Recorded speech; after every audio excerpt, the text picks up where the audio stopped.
Buonasera a tutti. L'Ateneo Veneto coltiva la memoria in molti settori e non poteva non ricordare il trentennale delle stragi di Capaci e di Via D'Amelio. Per chi c'era quell'anno ricorderà che era stato un anno in cui sembrava non ci fosse più niente da fare. A maggio l'assassinio di Falcone, dopo pochi mesi quello di Borsellino. È stato un anno terribile, una stagione terribile, dalla quale però è iniziato un nuovo periodo. E noi vogliamo ricordarlo, noi Ateneo Veneto, unitamente alla ANM, alla GES di Venezia, che ringrazio, nella persona del past president Federico Tedeschi, che appena ho proposto l'iniziativa ha subito aderito entusiasticamente, e con l'attuale presidente Marco Saran, che si è dato molto da fare per organizzare questo evento. Lo facciamo in una maniera un po' singolare, con uno spettacolo teatrale che è stato scritto da Alessandra Camassa, che vediamo collegata, poi vedremo anche nel grande schermo, e presidente del Tribunale di Marsala, ma soprattutto grande amica di Giovanni Falcone e di Paolo Borsellino. Paolo Borsellino, con il quale pure ha lavorato. È lei che ha scritto questo testo e dopo ci spiegherà perché lo ha scritto. Io ho avuto il privilegio di vederlo tanti anni fa in una bellissima notte trapanese, quando la stessa Alessandra recitava con Gigi Di Berti, e mi è piaciuto perché è una versione antieroica di Falcone e Borsellino, non perché si debba sminuire tutto quello che hanno fatto, che è stato importantissimo, ma perché considerarli degli eroi vuol dire considerarli delle persone eccezionali, e considerarli delle persone eccezionali e lontane è una forma di deresponsabilizzazione di tutti noi. Pensare che solo loro, solo le persone eccezionali possano fare queste cose vuol dire che noi non possiamo farle. Invece noi, in ciascuna delle professioni che esercitiamo e anche come meri cittadini, abbiamo il dovere di lottare per la legalità, sempre e comunque. Lascio la parola al presidente della GES. Ringrazio. Buonasera a tutti anche da parte mia, ringrazio la Presidente Antonella Magaraggia per questa bellissima presentazione e anche per aver proposto alla Giunta Esecutiva dell'Associazione Nazionale Magistrati di Venezia di collaborare all'organizzazione di questa importantissima iniziativa. Quando a luglio ci venne proposta la cosa non abbiamo avuto particolari dubbi nel sostenere questo progetto che univa un po' tutti gli ideali che l'Associazione Nazionale Magistrati vuole portare avanti e di cui si vuole fare portavoce. In primis per la statura, l'importanza delle figure di Falcone e Borsellino, su cui evito di aggiungere ulteriori parole rispetto a quelle che già ha detto Antonella. Un'iniziativa che univa poi anche un aspetto culturale e quindi anch'esso nel pieno solco di quelli che sono i nostri valori, i nostri obiettivi, e soprattutto, come prima vi ha anticipato la Presidente, voleva dare anche un taglio umano, un taglio reale, non necessariamente una rilettura mitica e idealizzata, che pur in parte li contraddistingue, ma che forse fa un po' scemare la vera natura di due persone non solo eccezionali, ma anche di due persone reali. Quindi è un po' stata una proposta che ci ha trovato subito favorevoli e molto onorati anche di collaborare a questa iniziativa culturale in un contesto anche dell'associazione che rappresenta la dottoressa Magaraggia, che insomma anch'essa ha una storia secolare, per cui insomma un po' tutti elementi che non ci hanno fatto avere nessun dubbio nel partecipare come associazione all'evento di oggi. Non voglio rubare troppo tempo, perché credo si debba dare la parola alla nostra collega di Marsala, che saluto e che ci spiegherà in dettaglio tutti gli aspetti legati allo spettacolo. Passo la parola ad Antonella. Grazie Marco. Dottoressa Camassa, la parola a te. Buonasera a tutti, sono Alessandra Camassa, come ha detto la collega Magaraggia, Presidente del Tribunale di Marsala, ma non sono qui con voi stasera in questa veste, assolutamente. Intanto devo ringraziare l'Ateneo Veneto per la ospitalità di questo spettacolo che vi accingete a vedere, e devo ringraziare naturalmente la mia carissima amica, prima di collega, la mia carissima amica Antonella Magaraggia, con la quale condividiamo il modo di sentire nell'avere fatto il magistrato in un certo modo, e lei adesso non lo fa più, ma continua ad essere quella donna sensibile e speciale che io ho conosciuto in tanti anni di lavoro assieme. Ringrazio ancora la compagnia, il bravissimo regista e attore Dario Garofalo, Gaspare Balsamo e Giusy Zaccagnini, gli attori, come avrete modo di vedere, sensibilissimi e bravissimi. Perché questo spettacolo alla fine, sì, è vero, il testo parte da una mia idea, ma alla fine si è molto raffinato con il contributo tecnico ovviamente di Dario Garofalo, che ha dato un taglio molto più teatrale, come giusto che sia, ad un testo che non è stato scritto da una sceneggiatrice, ma da un magistrato. Perché è nato questo testo? Questo testo è nato semplicemente perché i primi anni, per alcuni anni, ho partecipato a tante commemorazioni corrette, perché bisogna mantenere sempre la memoria, delle figure di Falcone e Borsellino. Devo dirvi che negli anni questa partecipazione mi aveva un po' distaccato, li aveva portati in un luogo diverso rispetto a quello che per me erano stati Giovanni e Paolo. Ho come voluto recuperare con questo spettacolo la realtà, cioè quello che secondo me erano veramente, ovviamente è una interpretazione molto soggettiva e non ha la pretesa di essere universale. Ognuno di noi, come tutte le persone, quando si racconta la vita di persone particolari, ognuno se ne fa un'idea. Chi ha vissuto vicino a loro potrebbe avere avuto anche un'idea molto diversa dalla mia. Io ho sentito il bisogno di farmi una commemorazione personale. Siccome li avevo conosciuti bene, avevo questo desiderio, scrivermi la mia commemorazione, anche perché l'ho ritenuto, in un certo senso, anche un dovere istituzionale. Io credo di aver avuto un privilegio assoluto, conoscere Borsellino perché è stato il mio capo ufficio, il mio primo capo ufficio, e voi capirete che quando una giovane inizia la sua attività gli può capitare un dirigente normale e poi gli può capitare Paolo Borsellino. Ecco, io intanto vi devo raccontare di questo privilegio e vi spiegherò perché. E poi ho avuto un altro privilegio di essere nata nella città dove per 12 anni, prima di trasferirsi a Palermo, lavorava Giovanni Falcone, e aveva l'età delle mie sorelle, io sono la quarta figlia di sorelle molto più grandi di me, e lui era particolarmente amico di una delle mie sorelle, di Paola. Quindi io ero una ragazzina, diciamo molto più giovane, però ho sempre vissuto, come dire, i Natali, le Pasque, le Pasquette, i Capodanni, insieme a Giovanni, sia con la sua prima moglie, che quando poi ricordo anche com'è nata la storia di d'amore con Francesca Morvillo, una storia molto romantica.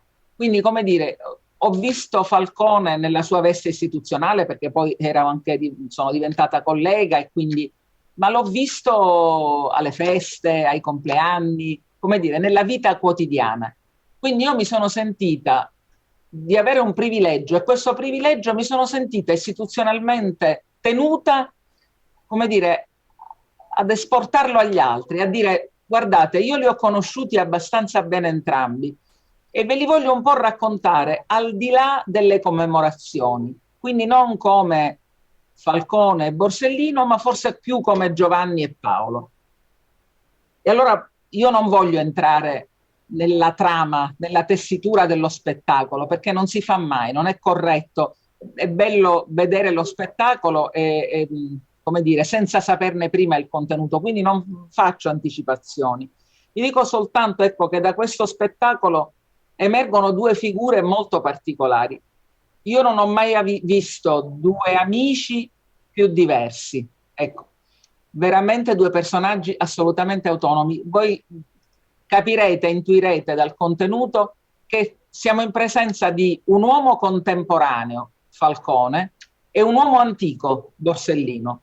Falcone veramente, e ve lo potranno confermare tutti i colleghi che lo hanno conosciuto, era un magistrato, io l'ho sempre definito un magistrato che andava oltre, era un po' un magistrato statista. Cosa intendo dire? Noi ancora oggi dobbiamo ringraziare l'opera di Giovanni, perché Giovanni Falcone ci ha restituito un'organizzazione, una struttura senza la quale la criminalità organizzata non si sarebbe potuta combattere. Dobbiamo alle idee di Falcone l'istituzione delle direzioni distrettuali antimafia, che vuole dire l'istituzione di una struttura che ha compreso che una criminalità di tipo organizzato come Cosa Nostra, unitaria, non poteva essere combattuta con indagini che venivano fatte dai singoli uffici, ma soltanto con indagini che potevano essere fatte da una struttura accentrata, come accentrata era Cosa Nostra, appunto le direzioni distrettuali antimafia. Ha avuto l'idea dell'importanza della collaborazione dei cosiddetti pentiti, e quindi diciamo che a Giovanni Falcone noi dobbiamo la struttura e dobbiamo il fatto che oggi, anche in assenza di Giovanni Falcone e di Paolo Borsellino, veramente le loro idee hanno continuato a camminare sulle gambe di altri colleghi e di altri magistrati, e la giustizia ha una struttura. Guardate che la giustizia italiana in materia di criminalità organizzata è all'avanguardia, e lo dobbiamo a Giovanni Falcone, un uomo che però nella vita quotidiana era un uomo ironico, non era, come dire, aveva un grande senso dell'humor, e lo vedrete anche da questo spettacolo. Era una persona che aveva una grande autoironia, gli piaceva sempre dissacrare. Poi c'è Borsellino. Borsellino è sicuramente un magistrato più canonico, però ecco, era un magistrato, io vi dico, le prime funzioni, immaginate di avere un grandissimo padre. Paolo era così con tutti noi, lui adorava lavorare con i giovani, più che con i suoi colleghi più adulti, perché aveva questa grande idealità, un'idealità che ci ha trasmesso fortemente. Per me iniziare la professione con l'umanità di Paolo Borsellino è stata essenziale. E ho anche, voglio dire, lo capirete anche dallo spettacolo, ho anche assistito alle loro diversità. Una delle ragioni per le quali ho scritto questo testo è stato il fatto che in una di queste commemorazioni qualcuno disse che, qualche politico disse che Paolo Borsellino era un uomo riservato. Allora Paolo Borsellino, voi dovete credere, aveva milioni di qualità, ma era una persona di una schiettezza, non conosceva riservatezza. Lui se aveva un pensiero, un'idea, e la raccontava. Nello spettacolo si racconta di una fase particolare, quando ricorderete che Paolo Borsellino a un certo punto, quando Falcone non venne nominato al capo dell'ufficio istruzione, ma venne nominato un altro collega Meli, le indagini che prima si facevano accentrate in pool presso l'ufficio istruzione di Palermo e che lui coordinava, a un certo punto vennero ridivise tra tutti gli uffici giudiziari, in contrasto con quel principio appunto di cui vi parlavo poco fa, che la criminalità organizzata va affrontata da strutture coordinate, altrimenti non se ne capisce niente. Uno pensa che un incendio commesso da una parte sia dovuto a una ragione, un omicidio a una... e invece sono magari tutti fatti collegati. E allora quindi quando poi avvenne questo fatto, Borsellino rilasciò un'intervista, voi ricorderete questa vicenda, su tutti i giornali, dove raccontò che ormai la lotta alla mafia a Palermo non c'era più perché tutti questi processi erano stati divisi e non c'era più quella visione d'insieme importantissima. Allora, voi penserete che Falcone e Borsellino fossero d'accordo su questa denunzia pubblica. Io ricordo invece, dal dietro le quinte, allora io ero ancora giovane, ero appena motto, però già frequentavo l'uno perché sarebbe diventato il mio capo ufficio e frequentavo l'altro perché, vi dicevo, passavamo assieme tanti fine settimana, insomma c'era un rapporto di familiarità e ricordo tra i due il contrasto, perché Giovanni diceva: io non avrei mai detto questa cosa alla stampa, avrei continuato a sopportare anche questa scelta in ubbidienza a una decisione superiore, quella del mio capo che era diventato Meli. Mentre Paolo la dovette raccontare, la dovette denunciare. Poi, siccome erano due amici e due persone serie, quando ci fu la convocazione dinanzi al CSM, perché vennero convocati per questo episodio, Falcone naturalmente sostenne l'idea di Borsellino, quindi poi andarono all'unisono e furono entrambi d'accordo sul fatto che questa nuova gestione aveva gravemente danneggiato la lotta alla criminalità organizzata, però nel loro intimo erano due persone dalla natura molto diversa. Riservatissimo Giovanni, non parlava neanche con se stesso Giovanni, ed estremamente schietto, estremamente umano, affettuoso e accogliente Paolo. Due uomini diversi ma estremamente dotati di passionalità. Paolo, ecco, se devo dire una cifra, era un padre. Addirittura con noi colleghi giovani era divertente il passaggio del fatto che lui amasse di più quei colleghi magari che avevano dei problemi familiari, no? Perché poteva accudirli, poteva proteggerli. Ogni tanto infatti a me diceva: sì, io ti voglio bene ma tu sei troppo autonoma, diciamo, stai bene. Ecco, io avevo delle solide basi affettive e quindi lui non poteva esercitare adeguatamente la sua tipica caratteristica, quella di fare il padre con tutti. Questo differenziava i due. Lui faceva anche un po', lo vedrete anche, certe volte curava anche le esigenze concrete di Giovanni, che invece era più preso magari dall'attività lavorativa. Erano veramente due personaggi diversi.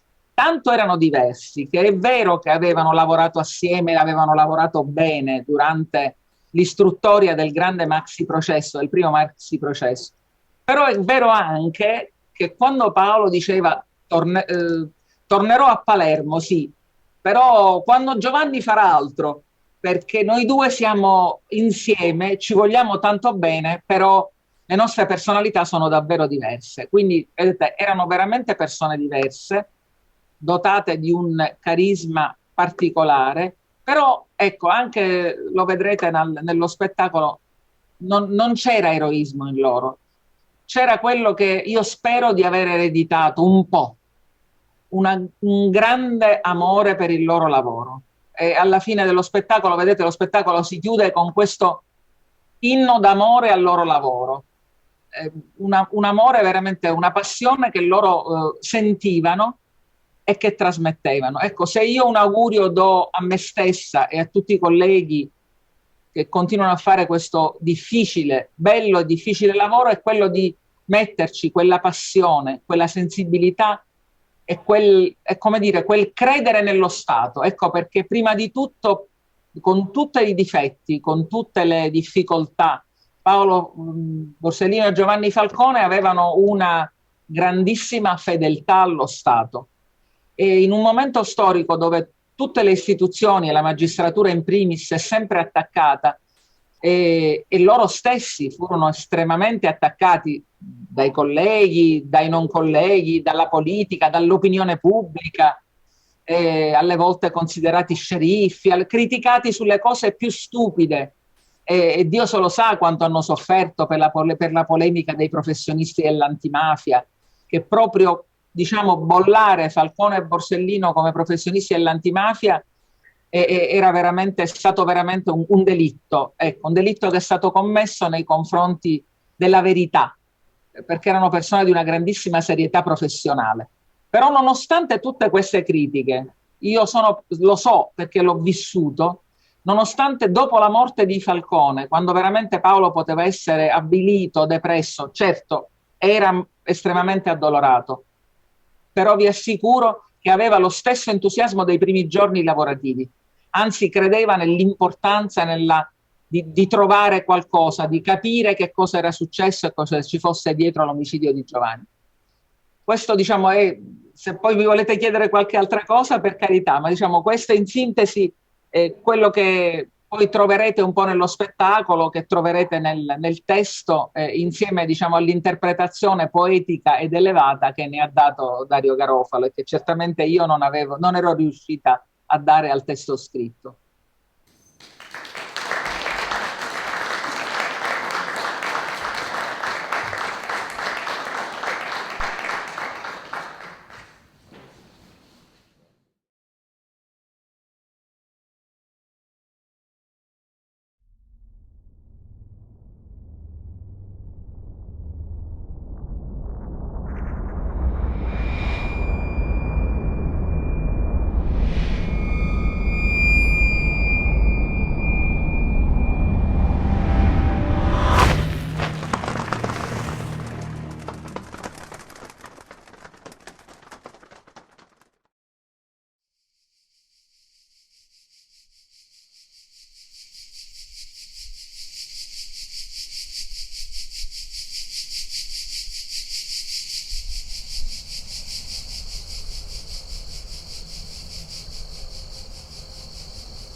Patroclo,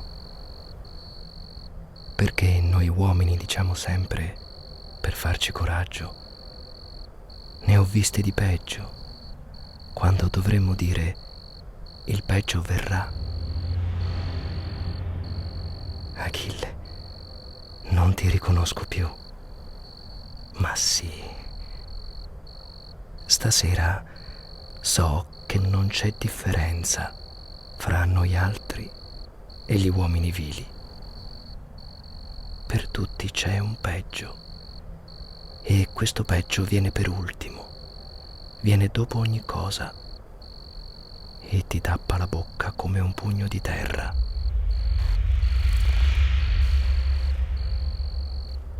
È sempre bello ricordarsi: ho visto questo, ho patito quest'altro, ma non è iniquo che proprio la cosa più dura non la potremo ricordare. Almeno uno di noi la potrà ricordare per l'altro. Speriamolo. Così giocheremo il destino. Per questo la notte si beve.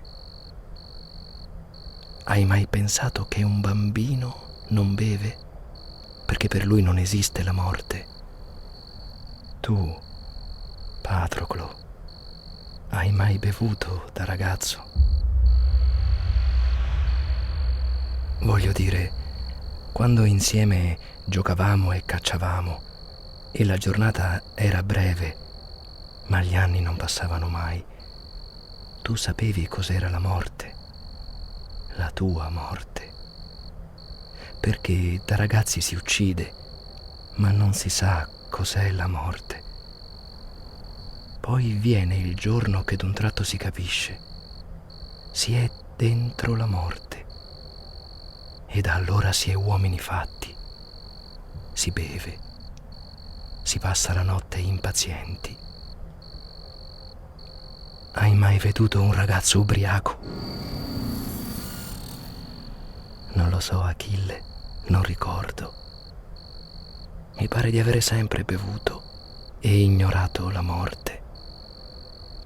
E non hai ricordi, Patroclo? Non dici mai: questo ho fatto, questo ho veduto, chiedendoti che cosa hai fatto veramente, che cosa è stata la tua vita, cos'è che hai lasciato di te sulla terra e nel mare. Io mi chiedo se ancora qualcuno in Tessaglia si ricorda d'allora. E quando da questa guerra torneranno i compagni laggiù, chi passerà su quelle strade saprà che una volta ci fummo anche noi. Ed eravamo 2 ragazzi, come adesso ce n'è certo degli altri. Lo sapranno i ragazzi che crescono adesso, che cosa li attende. Verrà il giorno che avremo tappata la bocca con un pugno di terra e nemmeno sapremo quel che abbiamo veduto. Non serve pensarci, Achille. Non si può non pensarci, Patroclo. Da ragazzi si è come immortali. Si guarda e si ride. Non si sa quello che costa. Non si sa la fatica e il rimpianto. Si combatte per gioco e ci si butta a terra morti. Poi si ride e si torna a giocare.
Siamo nella casa degli uomini eletti. Qui si trovano tutti quelli che in vita si sono distinti per coraggio, onestà, dedizione al lavoro, ma che non sono stati uomini perfetti.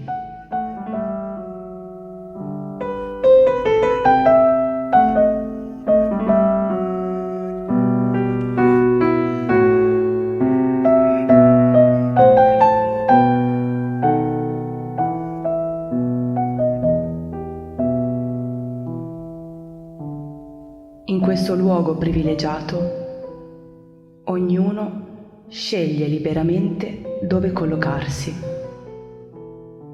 Giovanni e Paolo si sono impegnati a non incontrarsi più.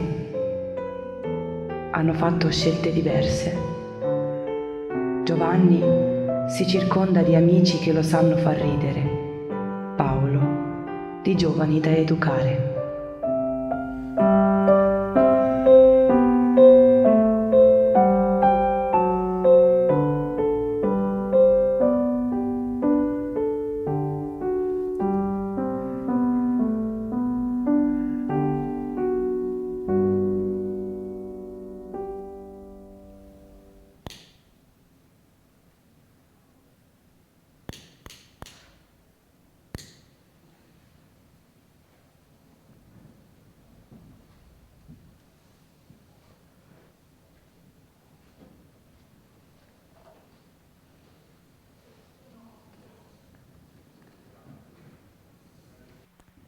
Dove eravamo rimasti?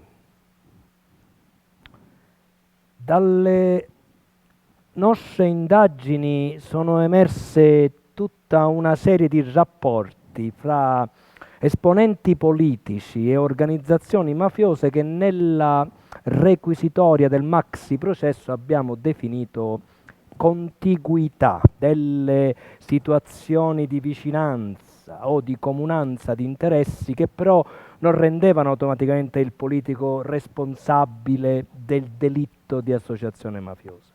Questo non ci ha consentito da un punto di vista giudiziario di formulare imputazioni sui politici, però stiamo attenti, vi è un accertamento rigoroso di carattere giudiziario che non risolve tutta la realtà, la complessa realtà sociale. Oltre ai giudizi del giudice ci sono poi giudizi politici, cioè le conseguenze che da certi fatti accertati trae o dovrebbe trarre il mondo politico. Ora, l'equivoco su cui spesso si gioca è questo, si dice questo politico era vicino a un mafioso, questo politico è stato accusato di avere interessi convergenti con le organizzazioni mafiose, però la magistratura non lo ha condannato, quindi questo politico è un uomo onesto. No. E questo discorso non va, perché la magistratura può fare solo un accertamento di carattere giudiziario, può dire c'è il sospetto, c'è il grosso sospetto, ma io non ho la certezza giuridica per dire questo politico è un mafioso. Però siccome dalle indagini sono emersi tanti fatti del genere, altri organi, altri poteri, cioè politici, le organizzazioni disciplinari delle varie amministrazioni comunali, regionali o quant'altro, dovevano trarre le dovute conseguenze da certe vicinanze tra politici e mafiosi che pur non costituendo reato, rendevano comunque il politico inaffidabile nella gestione della cosa pubblica. Questi giudizi non sono stati tratti perché ci si è nascosti dietro lo schermo della sentenza. Tizio non è stato condannato, quindi è onesto. Ma dimmi una cosa, ma tu non ne conosci gente che è disonesta e che non è stata condannata perché non ci sono le prove per condannarlo, ma c'è il grosso sospetto che dovrebbe quantomeno indurre soprattutto i partiti politici a fare grossa pulizia al loro interno di tutti coloro che sono raggiunti comunque da episodi o fatti inquietanti, anche se non costituenti reato. Quindi noi siamo rimasti da un punto di vista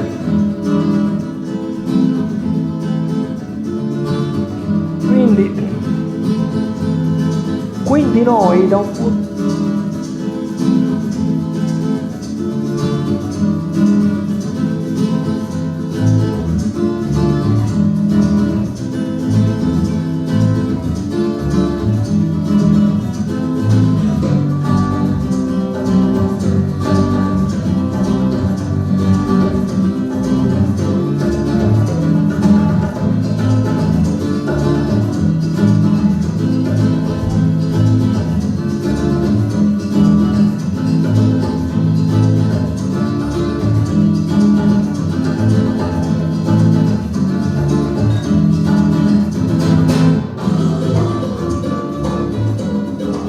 Giovanni, tu qui, non mi dire niente, eh? Lo so. Non avremmo dovuto vederci mai più. Troppe storie tristi ci avevano accomunato.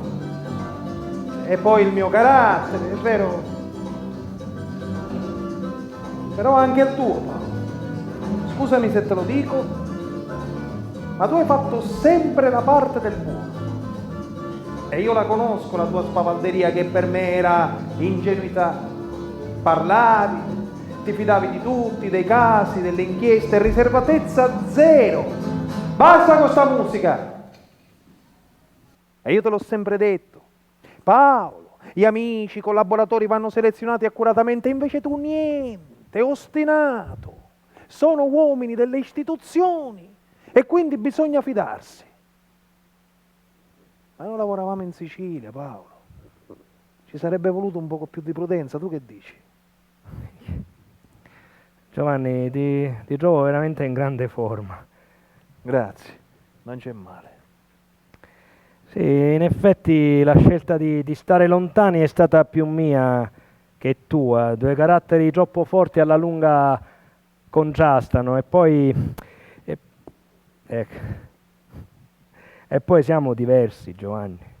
Siamo diversi, non potevamo più lavorare insieme. Io ti capisco, Giovanni, ti capisco e ti capivo. Per te è stato sempre meglio ridere, divertirti con i tuoi amici piuttosto che stare a sentire i miei problemi, che ne so, la versione di latino di mio figlio che non era andata bene, oppure quella pratica dell'INPS che ti riguardava, di cui non ti eri occupato e che avevo seguito io al tuo posto. Insomma, Giovanni, per te ridere era come riposare, anche perché tu lavoravi troppo e dormivi poco.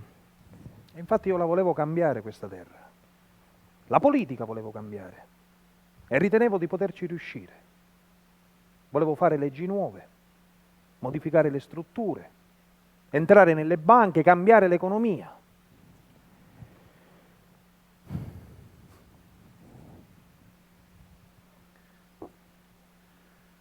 Tu passi ancora qua il tempo spiegando che cos'è la mafia, la legalità, la giustizia, parlando di fede, ideali.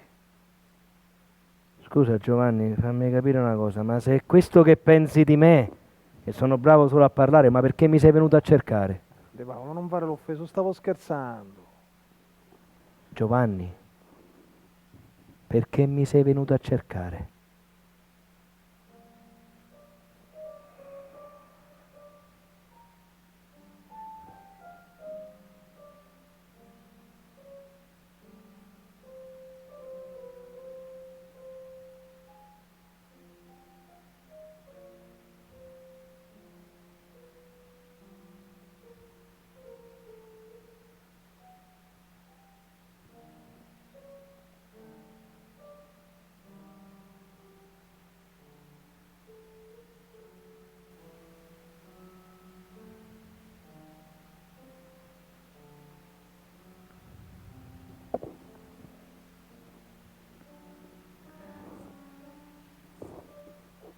Mi sei mancato.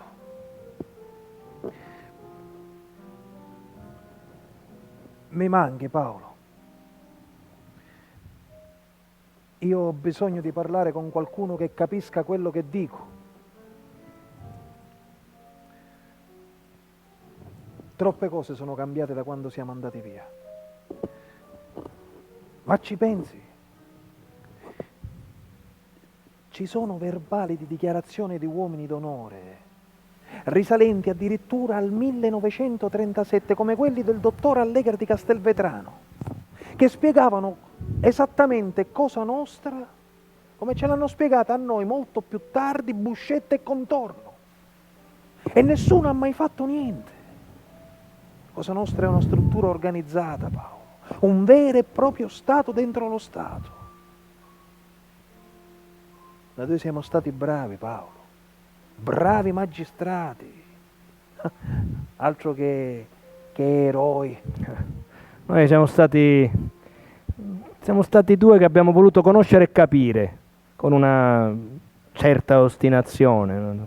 Non c'è eroismo in questo. Sì, ma tutti ci chiamano Ci chiamano eroi, è più comodo. Lo sai come ci chiamano? Giovanni e Paolo. Mi fa ridere questa cosa, è un fatto comico. Tu lo conosci quel professore di liceo che ti cita sempre? Ma figurati. E poi c'è quel collega di Ferrara che parla sempre del mio amore per la sua città. Ora, io non lo metto in dubbio, ma Ferrara sarà una gran bella città, ma io manco mi ricordo di esserci passato.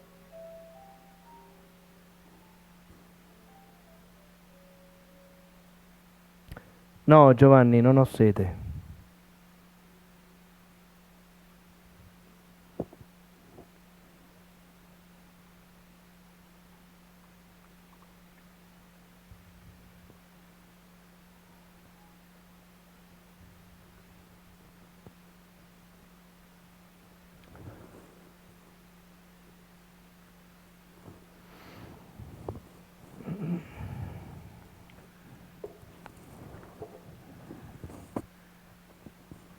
Paolo,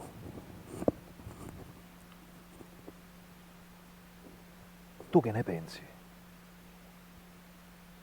Di che cosa, Giovanni? Di quello che è successo dopo? Dopo? Ma che cosa vuoi? I colleghi sono molto più consapevoli, dispongono di strumenti di investigazione molto più avanzati, le intercettazioni ambientali sono più raffinate, anche le investigazioni scientifiche ormai hanno assunto un peso rilevante. Paolo, si sono pentiti personaggi incredibili. Giovanni Brusca, il figlio di uno degli uomini d'onore più potenti di Cosa Nostra.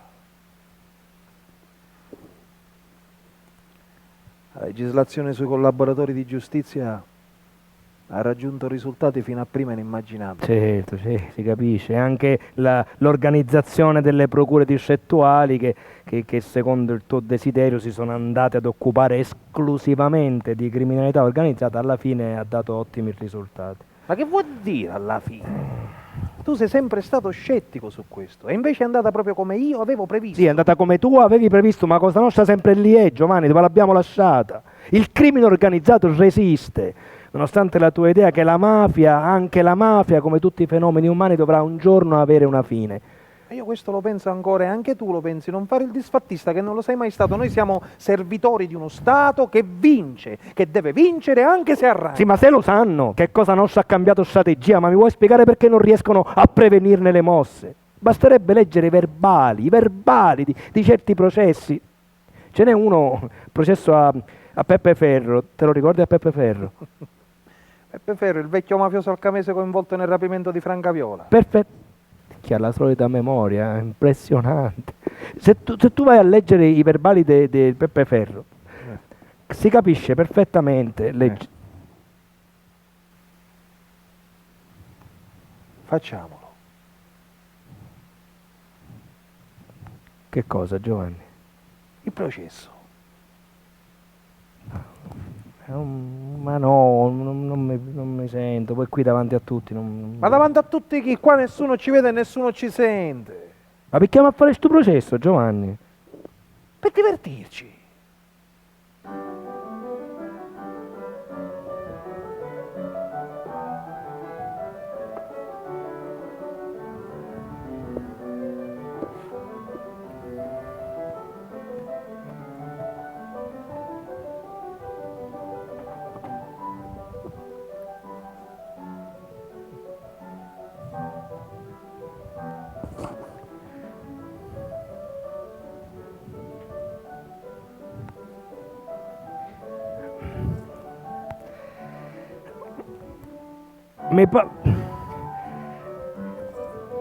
Mi pare di capire che in questo processo che dobbiamo fare per divertirci, io devo fare la parte del mafioso, di Peppe Ferro, e tu la parte del presidente.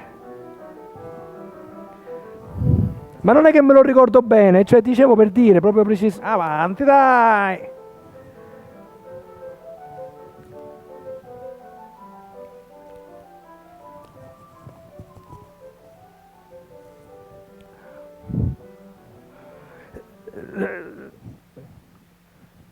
Signor Presidente, io avevo una mia precisa idea con la politica, signor Presidente. Che idea aveva? Che idea aveva? Io che quando fu fatto delle bombe a Bologna, si aveva parlato al re di mettere bombe, fu delle bombe di Firenze, si aveva parlato di nuovo di mettere delle bombe a Bologna, me ne parlò un mio compare, disse Bagarella, mi disse Bagarella, mi disse che ci avessimo avuto bisogno di un appoggio a Bologna, è vero, io c'avevo un compare a Bologna e ci disse ci potesse essere d'aiuto, ma che cosa vuole? Io questa cosa non la vedevo, e anche un Bagarella ci disse non è che uno quando va a dire una cosa un può mettere la testa sotto lo sapone, mi capivo?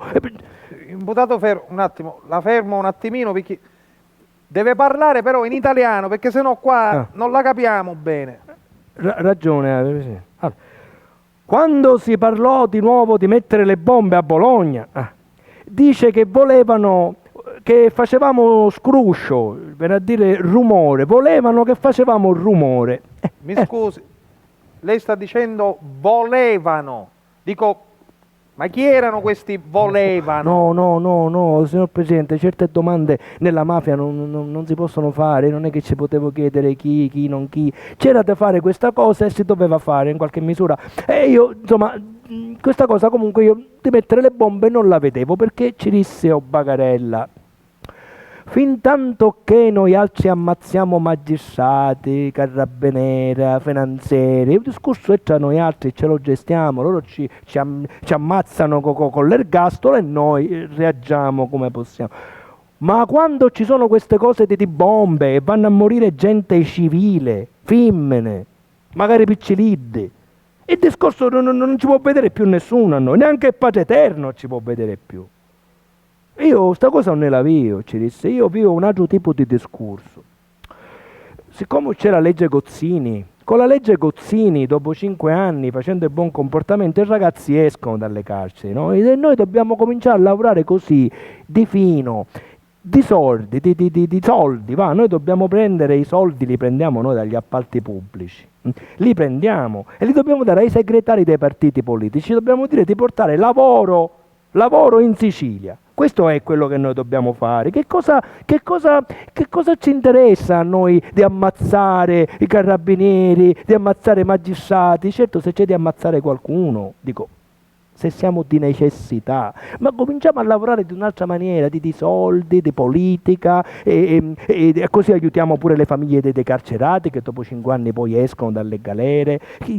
Questo è quello che dobbiamo fare. In più i ragazzi li dobbiamo fare studiare. E i nostri ragazzi ci dobbiamo fare a loro stessi magistrati, dottura, poliziotti, dobbiamo entrare nello Stato, questo è quello che noi dobbiamo fare. Che cosa mi interessa a me di mettere bombe a Bologna, a Firenze, tu neghe? E io ci feci questo discorso, Presidente, c'era Bagarella, c'era pure Matteo, Messina Denaro, e chi ci piace questo discorso, perché poi c'era pure Graviano, ma era già dentro, io penso che non lo sente questo discorso, ma io ci piace perché poi venne mia e mi disse, super, dice, io sta cosa avvio, la vedo, va, io sta cosa la veria, mi capivo, Presidente? Giovanni, come è andata? Bravo. È bravo a Paolo Borsellino che ci viene veramente bene a fare il mafioso.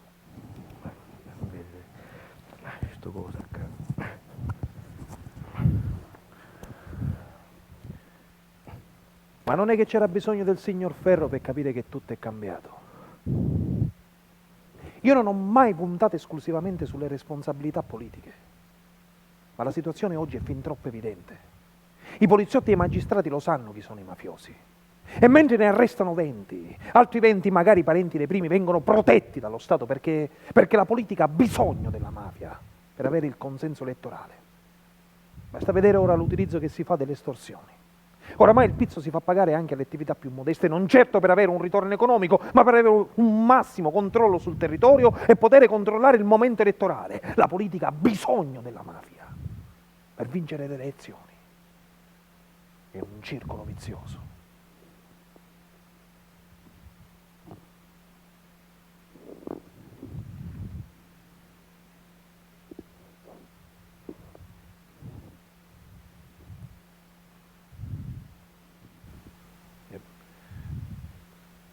poi come strumenti di indagine, Paolo, siamo indietro.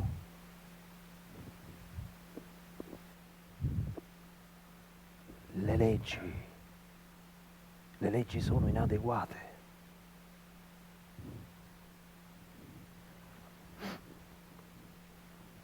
Sarebbe stato meglio se non fossimo morti.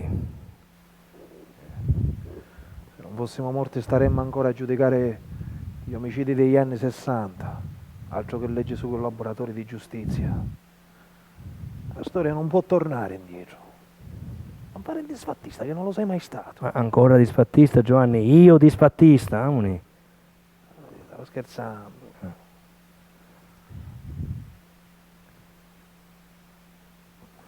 Ti ricordi tutti quei colleghi tristi,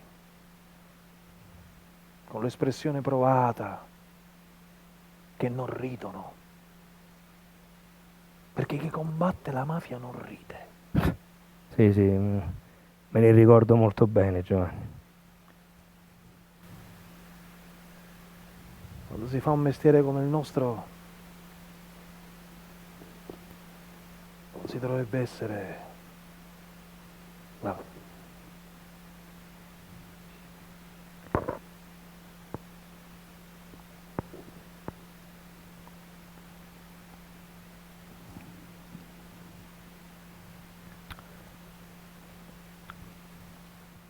Il dramma. Giovanni, il dramma è che la politica tende a proteggere se stessa, anche a patto di scendere a compromessi con la mafia. È una specie di casta. Di che cosa? Di casta. Sei troppo avanti, Paolo. Ti immagini fare queste affermazioni da vivi? Te lo ricordi quando inquisimmo i cugini Salvo, che erano pronti a scendere in politica, a candidarsi con la Democrazia Cristiana? Te lo ricordi quello che successe? È vero, lesa maestà. Se avessimo continuato il nostro lavoro oggi ci avrebbero messo dentro l'elenco del Sismi, alla voce braccio A armato. te ti ci avrebbero messo nell'elenco del Sismi che eri il rosso. Io sono sempre stato un moderato. Moderato tu? Ma te la sei dimenticata la polemica che hai innescato nell'88 con le critiche sul disfacimento delle indagini antimafia per il metodo del consigliere Meli, che di fatto distruggeva tutto quello che avevamo costruito? Il moderato ero io, mio caro, che inghiottivo amaro e andava avanti. Tu eri sovversivo, lasciatelo dire. In ogni caso nell'elenco del Sismi ci avrebbero messo solo te, perché lì ci mettono solo i rossi.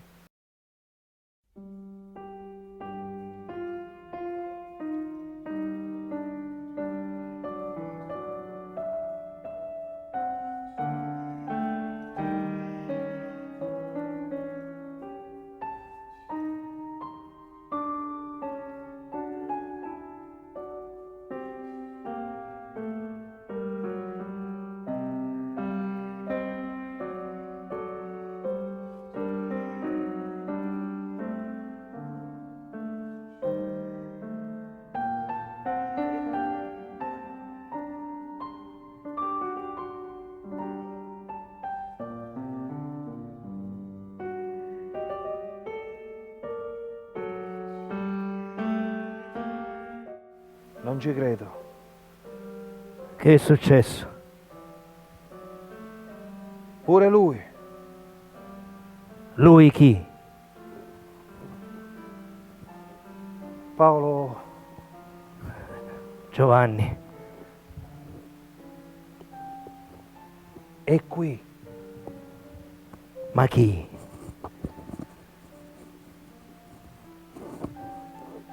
Andreotti. Non ci credo. È morto Andreotti. Ma non è possibile. In che senso? No, Giovanni, dico, non è possibile che l'hanno mandato qui. Dici?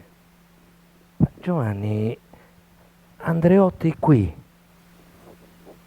Ma Andreotti qui.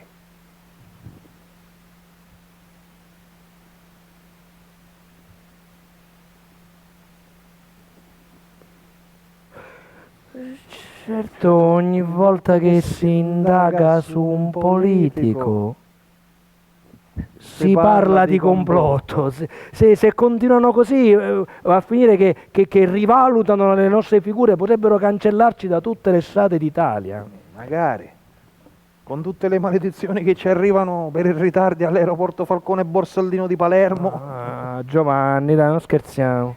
E poi ti giuro, mi dà un fastidio ritrovarmi in una traversa di una periferia di una città che nemmeno conosco ed incrociare, che ne so, la via Chinnici, la via Cassarà, la via Paolo Borsellino. Giovanni, finiscila. Noi siamo in qualche maniera tuttora uomini dello Stato, servitori dello Stato. Paolo, tu sei troppo di là, ti devi affrancare. E io non lo so fare, Giovanni, non lo so e non lo voglio fare, va bene? Io mi sento ancora un magistrato, un cittadino, un padre e un siciliano. E se permetti adesso io continuo a parlare di legalità, giustizia, valori, ideali.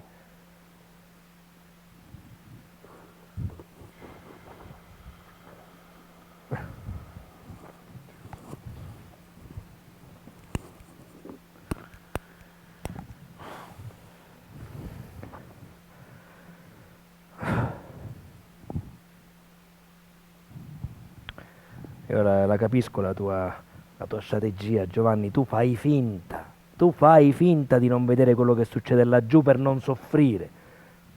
D'altra parte è difficile pensare di aver sacrificato tutto, per quello Stato, che poi viene a somigliare esattamente a quella cosa con... Certe cose non mi va neanche di pensarle. Ah, come? Ora che potresti dire tutto quello che vuoi. Prima hai parlato di quando inquisimmo i cugini Salvo, quello sembrò essere il momento più basso, il massimo di delegittimazione che il paese e che la magistratura potessero sopportare. Invece non è andata così. Quello che è successo dopo, ai nostri tempi, era inimmaginabile.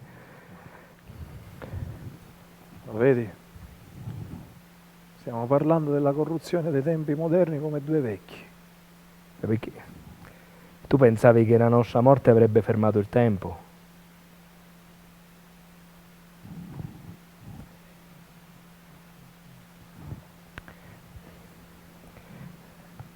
Giovanni,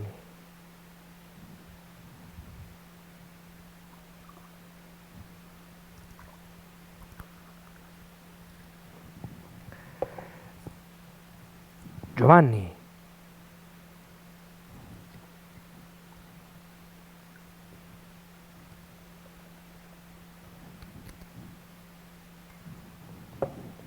Giovanni, Giovanni.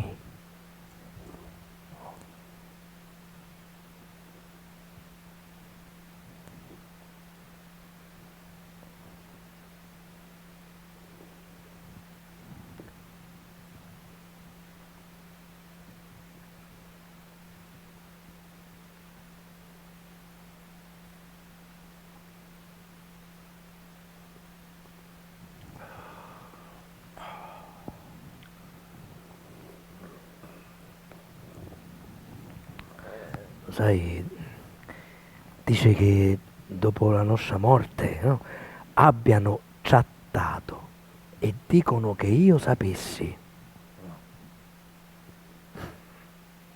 E tu sapevi? Giovanni, sai che cosa penso? Che le cose che avevamo vicine erano talmente grandi e le avevamo talmente davanti agli occhi che non riuscivamo neanche a vederle, a vederle col giusto fuoco. Ah. Ecco, lo vedi? Lo vedi che cominci a capire perché da qui le cose le puoi capire meglio, le storie le puoi decifrare. Sì, e poi che cosa facciamo, Giovanni? Ci mandiamo un piccione viaggiatore.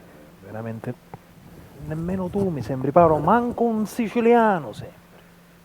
Parlare, pensare e non agire, un lusso da grandi uomini. Ma non eri tu che volevi cambiare le istituzioni? Lo vedi, tu non sei aggiornato. Laggiù non si parla più di istituzione al plurale, ma al singolare. Oramai c'è una sola istituzione. Giovanni, non scherziamo con le cose serie. No, io non scherzo affatto. Non scherzo affatto, Paolo, tanto non scherzo, che non ne voglio sapere più niente. Voglio restare legato al mio, al nostro concetto di istituzioni, di divisione e di rispetto dei poteri. Voglio capire, voglio parlare se c'è qualcuno disposto ad ascoltarmi, ma lascio agli altri il compito di cambiare le cose. Mi voglio riposare, almeno qui. Ora basta. Finito.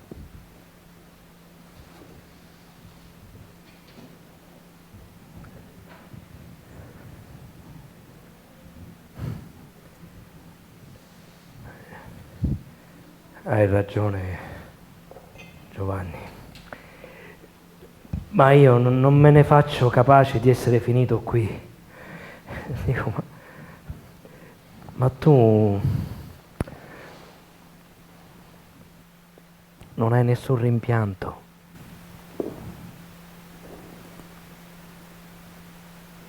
Mi dispiace per Francesca. Forse lei aveva bisogno di maggiori ambizioni, aspirazioni. Io tutto sommato sono sempre rimasto appagato da tutto quello che facevo. Lei invece, non lo so. Giovanni, a me mi mancano i miei nipoti. Li vedo crescere e per loro sono soltanto un mito, mentre io avrei voluto essere un nonno, vederli crescere, portarli al mare. Almeno tu ce l'hai i figli, i nipoti.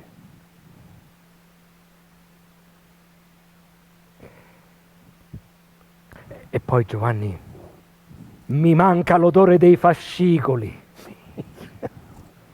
Sembra assurdo, ma io ancora l'odore delle carte lo sento anche qui. E tutte quelle notti infinite a scrivere, a trascrivere, cestinare tonnellate di carta, lice e lice di inchiostro. Sì. E poi, quando erano giunte le 2, le 3 di notte, che finivamo, ci fumavamo l'ultima bella sigaretta e poi studavamo la luce. Ma tu, Giovanni, fumavi solo quando lavoravi? No, quando lavoravo e quando giocavo. Ah, certo, tu eri giocatore.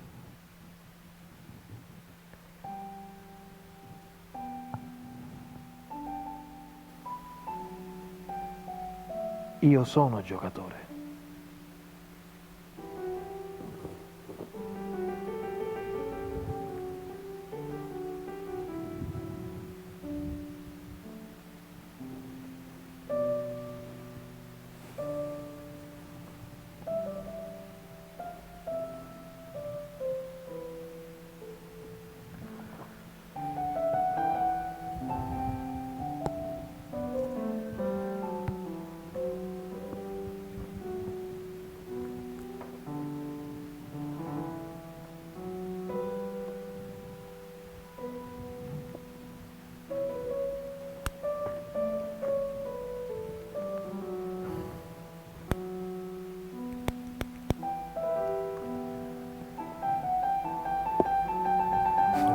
No, Giovanni, no, io non voglio, non ho mai saputo giocare. Avanti, dobbiamo giocare a scemenne, come il baccarat. Ma che, non lo so, come. Devi fare 8-9, chi fa 8-9 vince, gioca, dai. Senti, piuttosto, perché ce l'hai da addumare qua, da accendere, non mi funziona niente. Aspetta. Oh.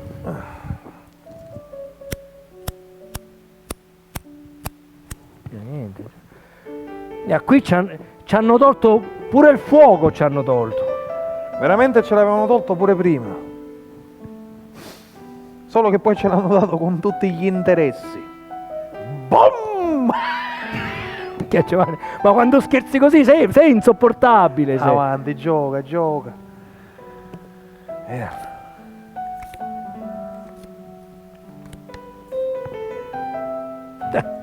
9. Bravo. Hai visto che sai giocare? Ma è la fortuna del principiante, Giovanni. A re 9. Allora è veramente bravo. T'ho sei. detto, un poco di fortuna all'inizio, non è che può durare troppo.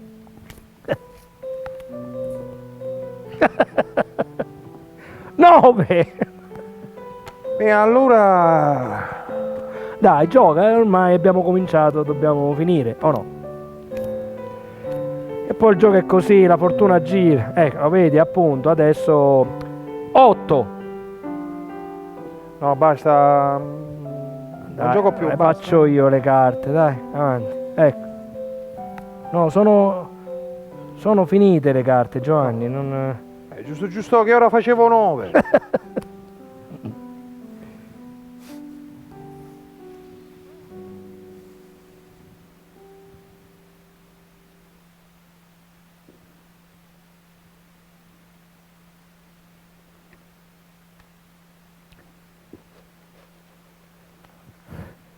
E ora che facciamo? Che facciamo, Giovanni?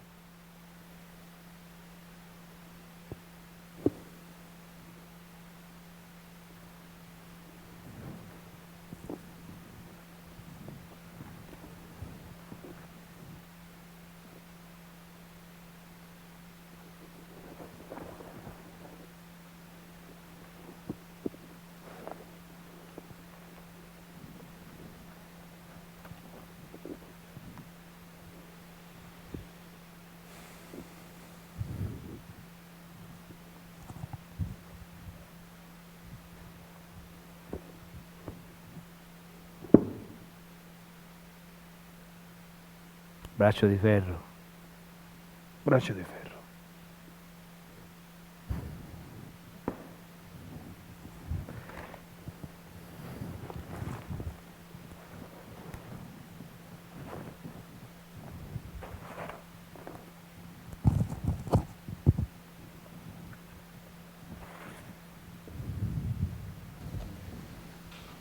Tu sei pazzo, Giovanni. Tu sei pazzo, Paolo.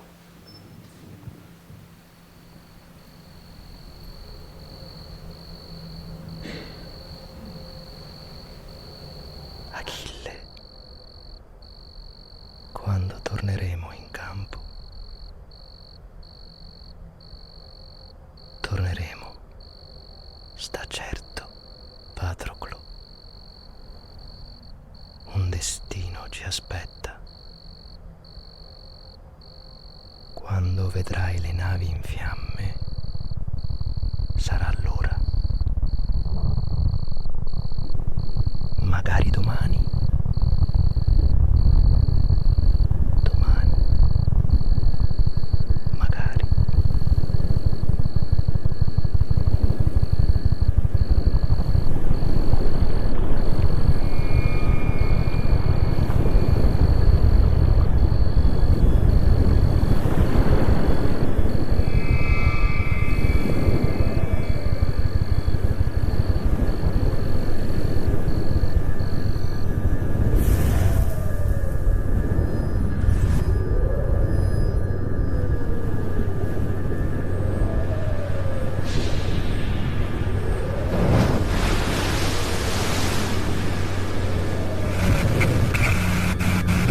senti bene, dammi questa bene, senti bene la schiena, dammi questa bene, senti bene.